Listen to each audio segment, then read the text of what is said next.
Hey Mallards, it is Wednesday and this is it. I finished the posthumous tree / murder board, however you want to refer to it.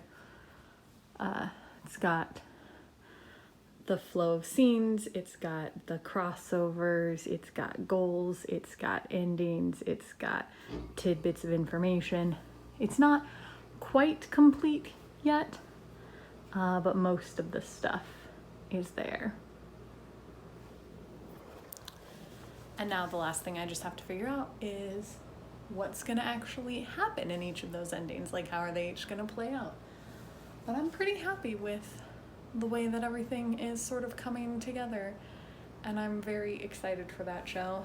The other thing we did this evening was finish Bly Manor, which was sweeter than I thought it would be at the ending. I can understand how people who really liked Hill House got into Bly Manor and were like, I mean, it's nice because it just doesn't have the same sort of creep factor.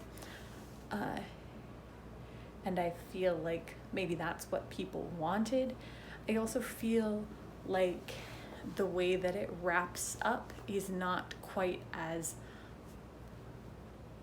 I was gonna say poetic, but the end of it's poetic. It's just sometimes there's a weird way where things are tied too neatly, and I feel like this is tied too neatly. I felt like they were really pushing me to see the bow on the end of this series in a way that in Hill House, when it all came together as a package, you were like, oh, I did not expect. And maybe that's partially because it is a sequel, so you're already expecting it to come together because the first one did, but I don't know. It was still fun. Mostly, I worked on this and worked with Vex on hanging up some other art in the room and around the house. The bookshelves are finished. Vex's shelves are these two, which have color-coded books. This is Meg and Amanda's shelf.